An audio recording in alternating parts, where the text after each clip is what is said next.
Good heavens, it's time for chapter 5 of Fin Family Moomintroll by Tove Jansson. Illustrated also by Tove Jansson and published in this edition by Puffin. Wish that would go into focus when I pushed it towards the camera. That would be cool if it could do that. I don't know how you would do it. Can I do it? Oh wait, no, doesn't work. Chapter 5, in which we hear of the Mameluke hunt and of how the Moomin house is changed into a jungle. It was somewhere about the end of July and very hot in Moomin Valley. Not even the flies bothered to buzz. The trees seemed to be tired. The river was no longer fit for raspberry juice, but flowed narrow and brown through the dusty countryside. The Hobgoblin's hat, which had been taken back into favour, stood on the chest of drawers under the mirror. Day after day, the sun beat down on the little valley, lying hidden between the hills.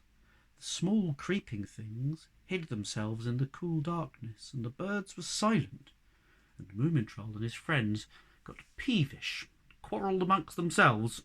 "Mother," said Moomintroll, "find us something to do. We just quarrel, it's so hot."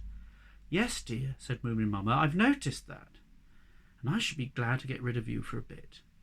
Can't you go down to the cave for a few days? It's cooler there. You can swim and laze all day without disturbing anyone." "Can we sleep in the cave too?" Moomintroll asked excitedly. "Certainly," said Moomin Mama, "and don't come home until you're better tempered." It was very thrilling, really, to live in the cave. In the middle of the sandy floor they put a kerosene lamp, and then everyone dug a hole to fit himself and made a bed in it. The provisions were divided into 6 big equal portions, which included raisin pudding and pumpkin jam, bananas, marzipan pigs and sweet maize, and a pancake as well for breakfast the next day. A little breeze came murmuring sadly across the lonely shore, while the sun sank in a red glow, filling the cave with its last rays, a reminder of the mysterious darkness that was to come. Then Snufkin played his mouth organ, while the Snork Maiden laid her curly head in Moomintroll's lap, and everyone began to feel comfy inside after the raisin pudding. And as twilight came stealing into the cave, a nice creepy feeling came over them. Sniff pointed out for the 100th time that it was he who'd found the cave first, but for once nobody bothered trying to squash him. Then Snufkin lit the lamp and said, "Shall I tell you something awful?" "About as awful as this," said Snufkin, stretching out his arms as wide as possible, "if you're any the wiser." "No, I'm not," replied the Hemmelin, "but go ahead, Snufkin. I'll tell you when I get frightened." "Good," said Snufkin. "It's a strange story, and I got it from the magpie. Well, at the end of the world there lies a mountain so high it makes you dizzy even to think about it. It is as black as soot, as smooth as silk, terribly steep, and where there should be a bottom there are only clouds, but high up on the peak stands the Hobgoblin's house, and it looks like this," and Snufkin drew a house in the sand. "Hasn't it got any windows?" asked Sniff. "No," said Snufkin, "and it hasn't got a door either, because the Hobgoblin always goes home by air riding on a black panther. He goes out every night and collects rubies in his hat." "What did you say?" asked Sniff, with his eyes popping out of his head. "Rubies? Where does he get them from?" "The Hobgoblin can change himself into anything he likes," Snufkin answered, "and then he can crawl under the ground and even down to the seabed where buried treasure lies." "What does he do with all those precious stones?" asked Sniff enviously. "Nothing. He just collects them," said Snufkin, "like the Hemmelin collects plants." "What was that?" asked the Hemmelin, waking up in his hole. "I was saying the Hobgoblin has a whole house full of rubies," went on Snufkin. "They lie in heaps all over the place, and they're set into the walls like wild beasts' eyes.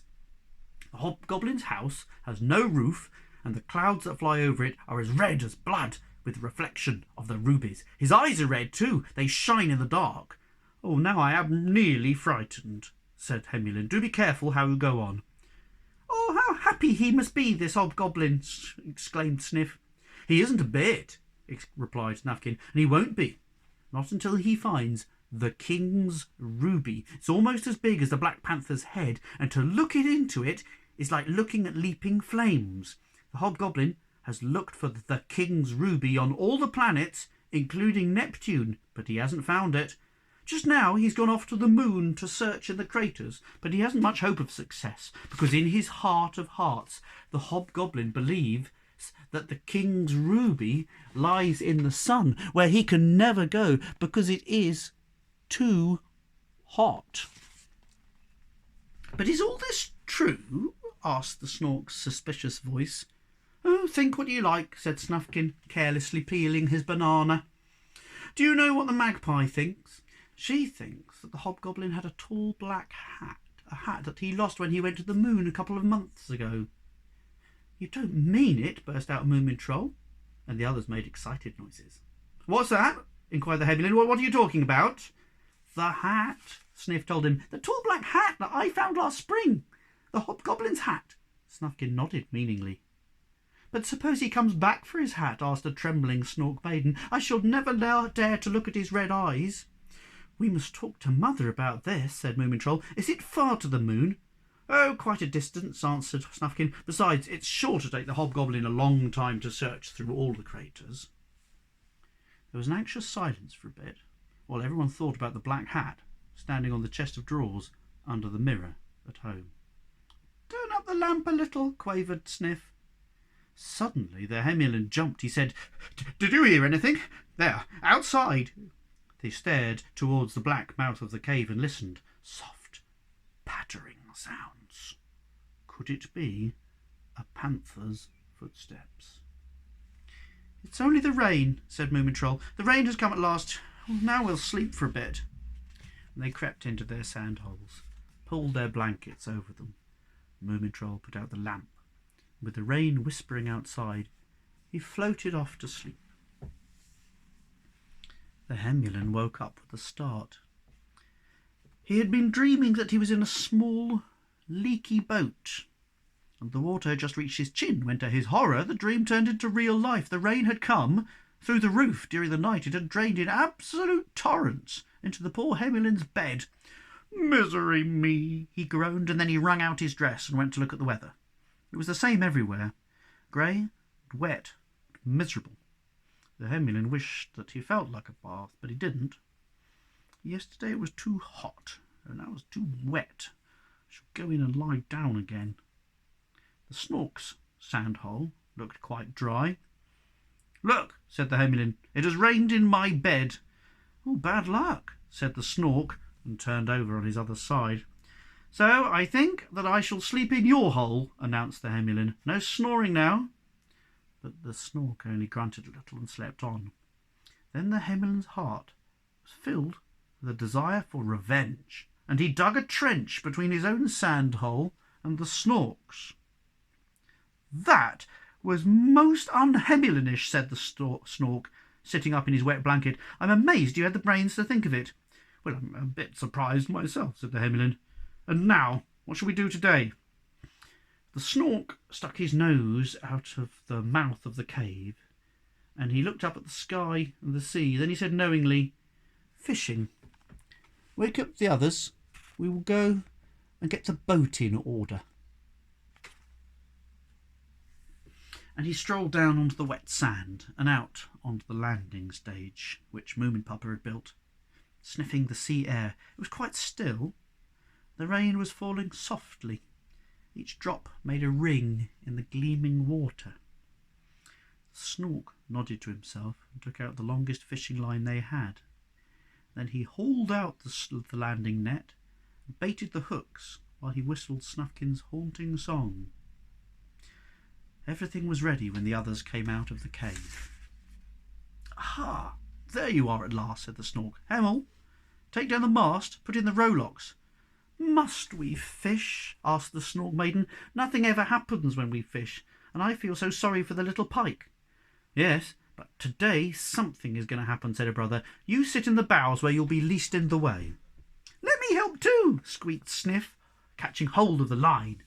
He leapt down onto the edge of the boat, which tipped up, and the line got all tangled with the rowlocks and the anchor. "Oh, splendid," said the Snork sarcastically. "Quite splendid. Thoroughly accustomed to the sea. Peace in the boat and all that. Above all, respect for other people's work. Ha!" "Aren't you going to scold him?" the Hemulin asked incredulously. "Scold? I?" said the Snork, and he laughed mirthlessly. "Ha ha!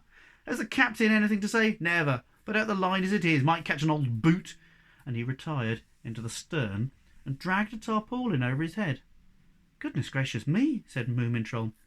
"You had better take the oars, Snufkin, while we unravel this mess. Sniff, you are an ass." "I know," said Sniff, glad to have something to do. "Which end shall we begin?" "In the middle," said Moomintroll. "But don't get your tail tangled up in it too." And Snufkin slowly rowed the Adventure out to sea. While all this was happening, Moomin was bustling about, feeling very pleased. The rain fell gently on the garden. Peace, order, and quiet reigned everywhere. "And now everything will grow," said Moomin to herself. "And oh, how wonderful to have her family safely away in the cave." She decided to do a bit of tidying up, and then began collecting socks and orange peel, Moomintroll's queer stones and bits of bark and all sorts of odd things. In the wireless set, she found some poisonous pink perennials that Hemulin had forgotten to put into his plant press. Moomin twirled them into a ball while she listened thoughtfully to the soft murmur of the rain. "Now everything will grow," she said once again. Without thinking what she was doing, she dropped the ball into the Hobgoblin's hat. And then she went up to her room for a snooze, for Moomin dearly loves to snooze while rain patters on the roof. Meanwhile, in the depths of the sea lay the Snork's long fishing line, waiting. It had already waited for 2 hours, and the Snork maiden was getting desperately impatient.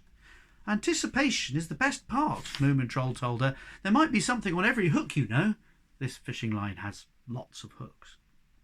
The Snork maiden sighed a little. "Anyway, you know that when you sink the line it has bait on it, and when you haul it up it has a fish." "But there might be nothing at all," said Snufkin. "Or there might be an octopus," said the Hemulin. "Girls never understand these things," said the Snork. "Now we can begin to pull it up, but nobody must make a sound. Be quiet, everyone." The first hook came up. It was empty. The second hook came up. It was empty too. "It only shows that fish go deep and are awfully big," said Snork. "Quiet now, everybody." He pulled up 4 more empty hooks and said, "This is a cunning one. He's eaten up all our bait. Gosh, he must be huge." Everybody leant over the side and peered down into the black depths. "What sort of fish do you think it is?" asked Sniff. "A Mameluke at least," said the Snork. "Look, 10 more empty hooks." "Dear, dear," said the Snork maiden sarcastically. "Dear, dear to you," said her brother angrily, and went on hauling. "Be quiet, otherwise you'll frighten him away." Hook after hook came up, twisted with sea grass and seaweed. No fish. Absolutely nothing at all. Suddenly the Snork shouted, "Look out, it gave a pull. I'm absolutely sure that it gave a pull." "A Mameluke!" squeaked Sniff. "Now you must keep quiet," said the Snork, who felt anything but calm himself. "Dead silent. Here he comes." The tight line had suddenly gone limp, but far down in the mysterious green depths gleamed something white. Was it the Mameluke's pale belly? Something huge and terrible seemed to rise up from the strange underwater scene. It was green and mushy, like the stem of a great jungle plant, and it slid up under the boat. "The landing net!" screamed the Snork. "Where's the landing net?" And at the same moment, the air was filled with noise and flying foam. A terrific wave caught the Adventurer up on its crest and dashed the fishing line down on the deck. And then suddenly, all was still again. Only the broken line dangled sadly over the side, and a huge whirl in the water marked where the monster had passed. "Now who said it was a pike?" the Snork asked his sister bitterly. "I shall never get over this as long as I live." "This is where it broke," said the Hemulin, holding up the line. "Something told me it was too thin." "Oh, do shut up," said the Snork, and he hid his face in his paws. There's a picture. If you were wondering if there really was a Mameluke, the picture does make it look like there was something very big. Love it. The Hemulin wanted to say something, but Snufkin kicked him on the shins, and they all sat in hopeless silence. And then the Snork Maidens said, rather timidly, "What do you think about having another try? We could use the painter for a line." The Snork grunted. After a while he said, "And what about the hooks?" "Your pocket knife," said the Snork Maiden. "If you open up the blade and the corkscrew and the screwdriver and the instrument for getting stones out of horses' hooves, he's sure to catch on to something." The Snork took his paws away from his eyes. He said, "Yes, but we haven't got any bait." "Pancake," said his sister. The Snork considered this for a time, while they all held their breath with excitement. At last he said, "Of course, if the Mameluke eats Pancake, then..." And everyone knew that the hunt would go on. They tied the pocket knife firmly to the painter with a bit of wire that the Hemulin had in his skirt pocket.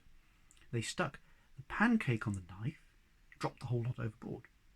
Now the Snork Maiden's blood was up. She was as excited as the others. "You are like Diana," said Moomintroll admiringly. "Who's that?" she asked. "The goddess of the chase," he replied. "As beautiful as the Wooden Queen and as clever as you." Said the Snork Maiden. At that moment the adventure keeled over a little. "Hush," said the Snork, "he's nibbling." And there was another twitch, this time more violent, and then came a furious jerk that knocked them all over. "Help!" screamed Sniff. "He's going to gobble us up!" The adventurer's bows dipped alarmingly, but she righted herself again and set off at terrific speed towards the open sea. The painter was stretched out as tight as a bowstring in front of her and disappeared in a flurry of foam below the surface. The Mameluke obviously did like Pancake. "Keep calm," yelled the Snork. "Calm in the boat, every man to his post."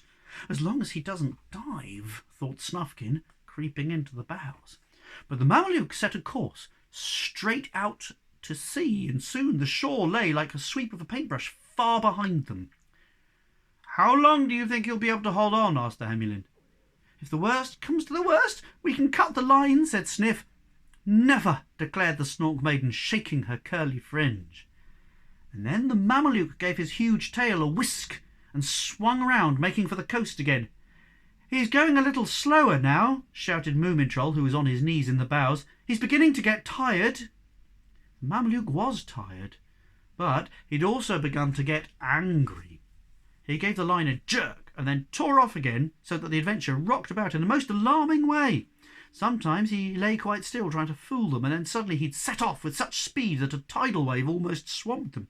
So Snufkin took his mouth organ and played his hunting song, while the others beat time with so much energy that the deck shook. And then, when they had almost given up, the Mameluke floated over on his back, turning his huge, lifeless belly up to the light. They had never seen such a big fish. They contemplated it for a moment in silence, and then the Snork said, "Well, I got him at last, didn't I?" And his sister proudly agreed. While the Mameluke was being towed to land, it began to rain. Soon the Hemulin's dress got wet through. Snufkin's hat lost what was left of its shape, which wasn't very much. "It'll probably be pretty wet in the cave now," said Moomintroll, who sat freezing at the oars. "Mother may be worried," he added after a while. Do you mean we should sort of go home presently?" said Sniff, trying not to sound too hopeful. "Yes, and show them the fish," said the Snork. "We will go home," said the Hemulin. "Strange adventures. Getting wet, carrying on alone, all that sort of thing are very well, but they're not comfortable in the long run." So they put boards under the Mameluke, and everyone helped to carry him through the wood. His wide-open mouth was so big that the branches caught in his teeth, and he weighed so many hundreds of pounds they had to rest every few minutes. Meanwhile the rain got worse and worse, until, when they got to their valley, it hid the whole house. "What about leaving him here for a bit?" suggested Sniff.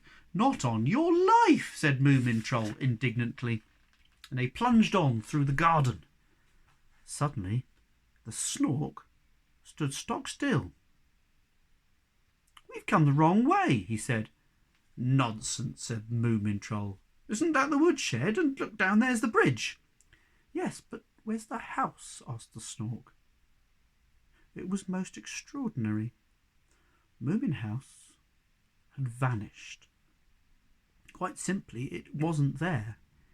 They laid down the Mameluke in front of the steps, at least that is to say, where the steps ought to have been. Instead... But first, I must explain what had happened in the valley while they were out on the Mameluke hunt. Moomin Mama had gone upstairs for a snooze, but before doing so she dropped the ball of poisonous pink perennials into the Hobgoblin's hat in an absent-minded moment.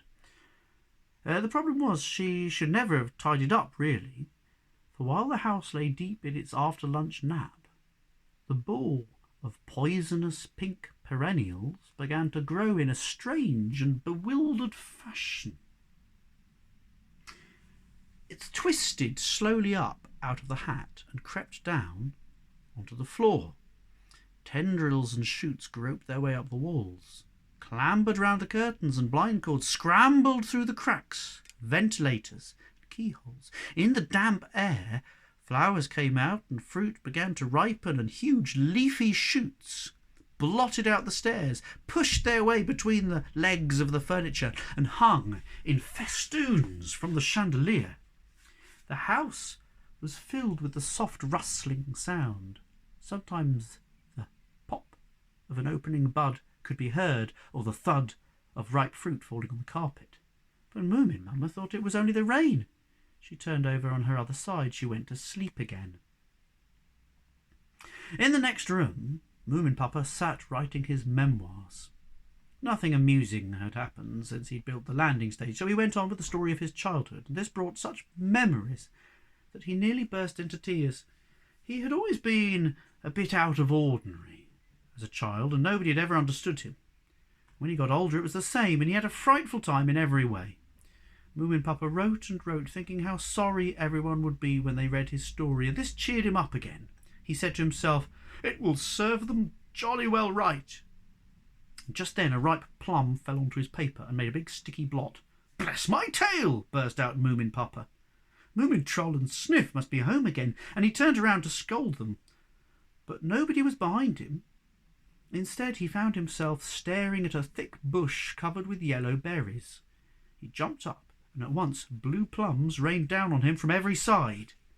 Then he noticed that a great branch was growing slowly towards the window with green shoots sprouting in every direction. "Hello!" yelled Moomin Papa. "Wake up, everybody! Come quickly!" And Moomin Mama woke up with a start, and to her amazement she saw her room was full of small white flowers hanging down from the ceiling in leafy garlands. "Oh, how beautiful!" she said. "Moomintroll must have done this as a surprise for me." And she carefully drew aside the thin curtain of flowers by her bed and stepped onto the floor. "Hello!" Moomin Papa was still yelling on the other side of the wall. "Open the door! I can't get out!" But Moomin Mama couldn't open the door into his room, because it was completely overgrown with creepers. So she broke a pane of glass in her own door and with enormous difficulty squeezed through onto the landing. There was a small forest on the staircase, and the drawing room was a positive jungle. "Dear me," said Moomin Mama, "of course it's that hat again." And she sat down and fanned herself with a palm leaf. And the shoots grew up through the chimneys and climbed down over the roof, covering the whole of Moomin House with a thick green carpet, while, out in the rain, Moomintroll stood and stared at the big green mound where the flowers went on opening their petals, and the fruit ripened from green to yellow and yellow to red. "It used to be here anyhow," said Sniff. "It's inside," said Moomintroll miserably, "but we can't get in, and they can't get out." Snufkin went off to explore the green mound. There was no window or door, only a dense wild mass of vegetation. He took hold of a creeper, which turned out to be as tough as rubber and impossible to move, but as he went by it threw a loop, as if on purpose, around his hat, and lifted it right off his head. "More hobgoblinry," muttered Snufkin. "It's beginning to get tiresome." Meanwhile, Sniff ran across the overgrown veranda and with a delighted squeak discovered the door to the cellar was still open. Moomintroll hurried after him and peered in through the black hole. "In with you all," he said, "but hurry up before it gets overgrown here too." And they crawled into the dark cellar, one after another. "Hi!" shouted the Hemulin, who was lost. "I can't get through." "Well, then you stay outside and guard the Mameluke," said Snork. "You can botanise on the house now, can't you?" And while the poor Hemulin whimpered outside in the rain, the others groped their way up the cellar steps. "We're in luck," said Moomintroll when he reached the top. "The door's open. It pays to be careless sometimes." "I'm the culprit," squeaked Sniff. "You can thank me." So they pushed through the door, and a remarkable sight met their eyes. The muskrat was sitting in the fork of a tree, eating a pear. "Where's Mother?" asked Moomintroll. "She's trying to get your father out of his room," replied the muskrat bitterly. "And this is what comes of collecting plants. I've never quite trusted that Hemulin. Well, I hope the muskrat heaven is a peaceful place, because I shan't be here much longer." They listened for a moment to the sound of enormous axe blows coming from upstairs, and then came a crash and a whoop of joy. Moomin Papa was free. "Mama! Papa!" shouted Moomintroll, pushing his way through the jungle to the bottom of the stairs. "What have you been doing while I was away?" "Well, dear," replied Moomin Mama, "we must have been careless with the Hobgoblin's hat again, but come up here. I found a gooseberry bush in the wardrobe." It was a thrilling afternoon. They played a jungle game in which Moomintroll was Tarzan and the Snork Maiden was Jane. Sniff was Tarzan's son and Snufkin was the chimpanzee cheetah, while the Snork crawled around in the undergrowth with huge teeth made out of orange peel. Ask your mother how to make teeth out of orange peel. She will know. Pretending to be the enemy. "Now I shall steal Jane away," he cried, dragging the Snork Maiden by the tail to a hole under the dining room table, so that Moomintroll, when he came to their house in the chandelier and discovered what had happened, had to lower himself to the ground on a creeper and dash off to the rescue. And then he produced a Tarzan roar from the top of the airing cupboard, and Jane and the rest of them roared back. "Oh, well, things can't get much worse, that's one consolation," the muskrat groaned. He'd hidden himself in a forest of bracken in the bathroom, and wrapped his head in a handkerchief so nothing should grow into his ears. But Moomin Mama was quite unperturbed. Well, well, she said, "it seems that our guests are having a very good time." "I hope so," replied Moomin Papa. "Pass me a banana, please, dear." And so it went on until the evening. Nobody bothered about whether the cellar door was getting overgrown. Nobody even thought about the poor Hemlin. He still sat with his wet dress flapping around his legs, guarding the Mameluke. Sometimes he ate an apple, or counted the stamens on a jungle flower, but in between he mostly sighed. Pause for a terrific picture. If I were to buy a print from this book, I should buy this one. Look at this. There's the drawing room, all covered with jungle, and plants and creepers and ferns growing through the back of the chair. And if you look, you can see the Snork Maiden with her curly fringe, and Moomintroll, and the Snork. And who's that peeping out? Is that the muskrat? Terrific. Have a go at drawing that. I'll show it to you again. Pause the video. Click. Screenshot. Click. And then draw it and send it to me. I should love to see your take on that house. Oh, I didn't notice. Snufkin peeping out. Look, there he is. Snuff. It had stopped raining. Night began to fall, and at the moment that the sun went down, something happened to the green mound that was in Moomin House. It began to wither as quickly as it had grown. The fruit shrivelled, fell to the ground. The flowers drooped, the leaves curled up, and once more the house was filled with rustlings and crackings. The Hemulin watched for a bit, and then he went and he pulled gently at a branch. It came off at once. It was as dry as tinder. Then the Hemulin had an idea. He collected a huge pile of sticks and branches, went to the woodshed for matches, and then lit a crackling bonfire in the middle of the garden path. Pleased and happy, he sat down beside the blaze to dry his dress, and after a while he had another idea. With super Hemulinish strength, he dragged the Mameluke's tail into the fire. Baked fish was the best thing he'd ever tasted. And thus it was that when the Moomin family and their friends pushed their way through the veranda and burst the door open, they found a very happy Hemulin, who had already eaten up 1/7 of the Mameluke.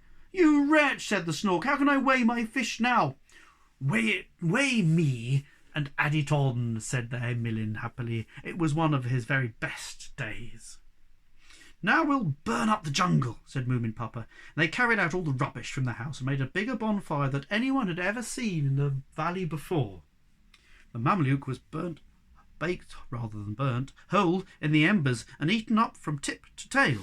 But long afterwards there were quarrels about how long he'd been, how he had stretched from the bottom of the veranda steps to the woodshed, or was it only as far as the lilac bushes? There is the Hemulin making his fire and burning up the Mameluke's tail, ready baking it up for eating. Well, that was the end of chapter 5, and so I shall stop now, and I shall hope to read you another chapter very soon. But until then, look after yourselves and be good, be kind, and stay safe. See you soon. Bye.